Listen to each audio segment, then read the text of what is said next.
कि मुख्यमंत्री योगी आदित्यनाथ ने उपचुनाव के लिए स्पेशल 30 की टीम तैयार कर ली है। मुख्यमंत्री ने आज सुबह 30 मंत्रियों के साथ मुलाकात की है, बैठक की है, चर्चा की है और खास बात ये रही कि योगी के स्पेशल 30 टीम में दोनों ही डिप्टी सीएम नहीं है। केशव मौर्य और साथ ही ब्रजेश पाठक को इस टीम से बाहर रखा गया है।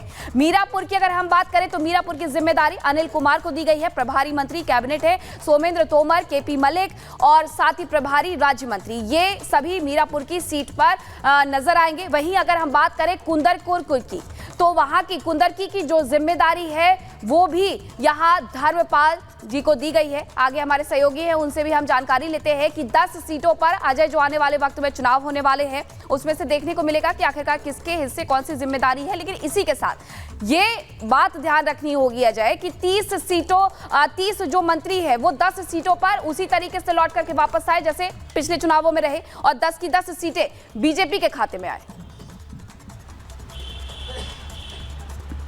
बिल्कुल ये रणनीति का फैसला है। पहले तो एक चीज को समझना होगा कि एक तरफ संगठन है, जो एनडीए के गठबंधन के दल हैं उनके पॉलिटिकल संगठन है। आज की बैठक का संगठन से लेना देना नहीं है, ये सरकार की तरफ से बन रही नीति है। मुखिया सरकार के मुख्यमंत्री योगी आदित्यनाथ है और मुखिया का ये एक अधिकार है, ये अधिकार है कि वो अपने हिसाब से अपनी टीम का गठन करे। अलग अलग तरीके की टीमें वो बनाते हैं।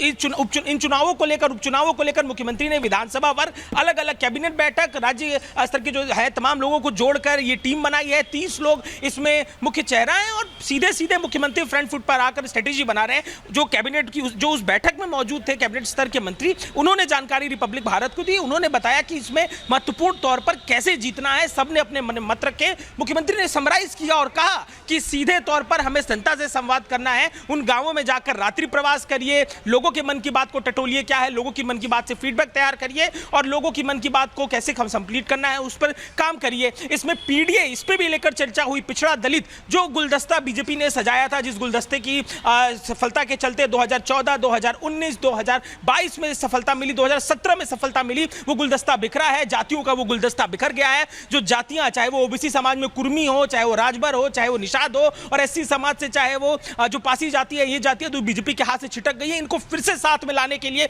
मुख्यमंत्री ने अपनी तरफ से अपने जो कैबिनेट के साथी हैं उनको जानकारी दी कि ये स्ट्रेटेजी हो सकती है। गांवों में जाकर इस तरीके से संवाद करना है। अफवाहों को लेकर भी चर्चा हुई, जो सोशल मीडिया पर संविधान से लेकर तमाम विषयों को लेकर अफवाह थी, उनको समापन के लिए सोशल मीडिया में क्या स्ट्रेटेजी रखनी है, लोगों के बीच जाकर क्या बातचीत करनी है, तो इन मुद्दों पर भी मुख्यमंत्री ने अपना ओपिनियन रखा और मंत्रियों को अपने तमाम कहा कि सीधे ग्राउंड पे संवाद करना है, समय गुजारना है। जो जिम्मेदारी जिस विधानसभा की आपको दी गई है वहां समय गुजारना है, वहां जाना है, वहां रात में रुकना है, लोगों के संग चौपाले लगानी है, बैठकें करनी है। जो मन में भ्रम एक तरीके से उनकी तरफ से, विपक्ष की तरफ से लगाया गया, उस भ्रम को खत्म करना है। संविधान से लेकर तमाम मुद्दों की बातों को लेकर और अल्पसंख्यकों के विषय में भी चर्चा हुई। जो सीटें जहां पर मुस्लिम उम्मीदवार है वो तैयार की जा रही है कि 10 की 10 सीटें किस तरीके से बीजेपी अपने खाते में लेकर के आएगी। लेकिन राघवेंद्र, इसी के साथ ये भी बताइएगा कि क्या कोई ऐसी सीट है जो बीजेपी के लिए थोड़ी मुश्किल हो सकती है और वहां ज्यादा ध्यान दे बीजेपी?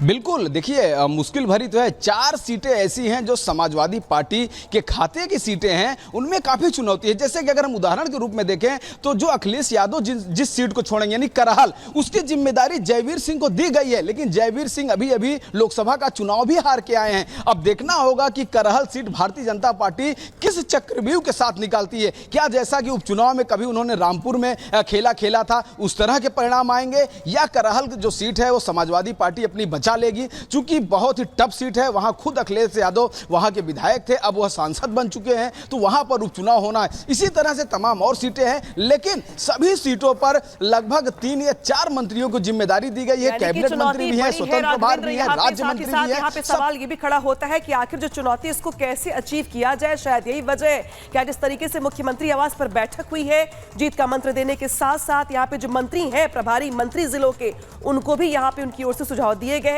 बता दें दरअसल ये कि चुनौतियां क्या क्या है। हालांकि बड़ी बात दरअसल यहां पर यह कि जो उपचुनाव होने वाले हैं यूपी में 10 सीटों पर, उसको लेकर के आज मुख्यमंत्री आवास पर बड़ी बैठक हुई है। इस बड़ी बैठक में मुख्यमंत्री की ओर से मंत्रियों को टिप्स दिए गए, सुझाव दिए गए, जीत का मूल मंत्र दिया गया, तो वही मंत्रियों की ओर से भी अपनी ओर से सुझाव दिए गए हैं। यानी कि कुल मिलाकर बीजेपी ने उपचुनाव को लेकर के अपनी पूरी कमर कस ली है। क्या है पूरी खबर, देखिए इस रिपोर्ट में।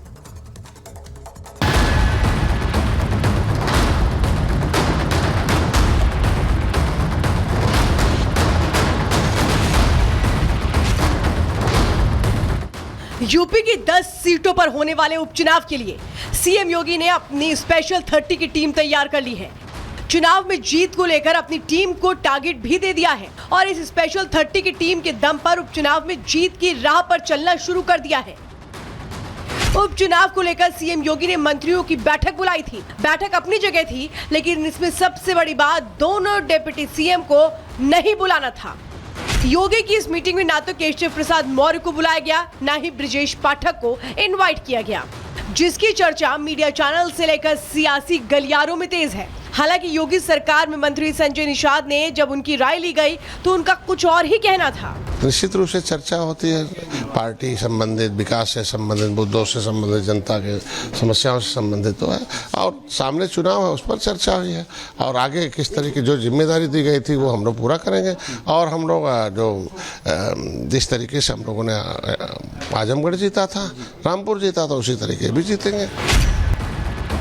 इस मीटिंग में जहां सीएम ने अपने मंत्रियों को टारगेट दिया, तो वहीं मंत्रियों ने अपने सुझाव दिए, जिसके तहत ईमानदारी, जिताऊ प्रत्याशी का चयन हो, सिफारिश करने वालों को टिकट न मिले, उपचुनाव वाले क्षेत्रों में जातिगत समीकरण, विपक्षी दलों के संभावित प्रत्याशियों पर चर्चा, चुनाव क्षेत्रों में पिछड़ा और दलित का कितना असर, क्या मुस्लिम बाहुल्य इलाके में मुस्लिम कैंडिडेट होना चाहिए। करीब 2 घंटे चली इस बैठक में माना जा रहा था कि सरकार नए मिशन पर काम के लिए आगे बढ़ रही है, लेकिन जब बैठक से बाहर निकले, मंत्रियों से बात की गई तो उन्होंने सरकार और संगठन दोनों को अहम बताया। सरकार की जो चर्चाएं होती है, हर प्रकार की चर्चाएं होती है, बाढ़ से लेकर सभी समस्याओं की चर्चा होती है, अपने विभाग की चर्चाएं होती हैं, उसमें चुनाव की भी चर्चा हुई, और ये सभी का मत बना कि 10 की 10 सीटें हमें जीतना है। संगठन, सरकार दोनों महत्वपूर्ण। तो वहीं योगी कैबिनेट में बदलाव के भी संकेत मिल रहे हैं। खबरों के मुताबिक करीब 18 नए चेहरे योगी मंत्रिमंडल में दिखाई दे सकते हैं। केंद्र से इस बारे में भी चर्चा हो गई है, बस इंतजार केंद्र की सहमति का है और फिर कवायद शुरू हो जाएगी। कुल मिलाकर योगी अब मिशन मोड पर है, न केवल सरकार बल्कि उपचुनाव को लेकर भी। वैसे भी हाईकमान से योगी को हरी झंडी मिल चुकी है और टारगेट भी फिक्स हो गया है। पहले उपचुनाव और अब आगे 2027 की दारोमदार तय है। Bureau report, Republic Bharat.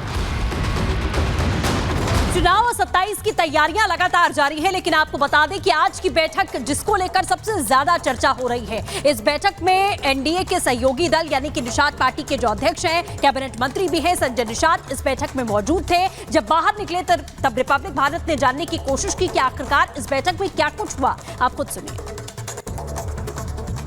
Sir, आज महत्वपूर्ण एक बैठक थी। मुख्यमंत्री योगी आदित्यनाथ जी अपने आवास पर बुलाए थे। लोग इंतजार कर रहे थे, हम लोग इंतजार कर रहे थे कि आपका नाम है, आप वहां पर रहेंगे, लेकिन आप वहां दिखे नहीं।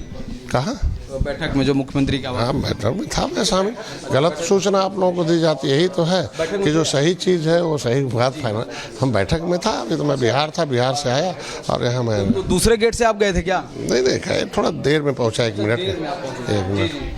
क्या कुछ हुआ सर, थोड़ा सा जानकारी, चूंकि आप तो जमीनी नेता हैं, आप अपना एक संगठन के आप राष्ट्रीय अध्यक्ष भी हैं, क्या कुछ बात हुई? सामने उपचुनाव भी है, इंडी गठबंधन से आपका सीधा मुकाबला है, क्या कहेंगे? देखिए, मुख्यमंत्री गार्जियन है, हमारे अभिभावक हैं, मार्गदर्शक हैं, निश्चित रूप से चर्चा होती है, पार्टी संबंधित, विकास से संबंधित, मुद्दों से संबंधित, जनता के समस्याओं से संबंधित तो है, और सामने चुनाव है उस पर चर्चा हुई है, और आगे किस तरह की जो जिम्मेदारी दी गई थी वो हम लोग पूरा करेंगे, और हम लोग जो जिस तरीके से हम लोगों ने आजमगढ़ जीता था, रामपुर जीता था, उसी तरीके भी जीतेंगे।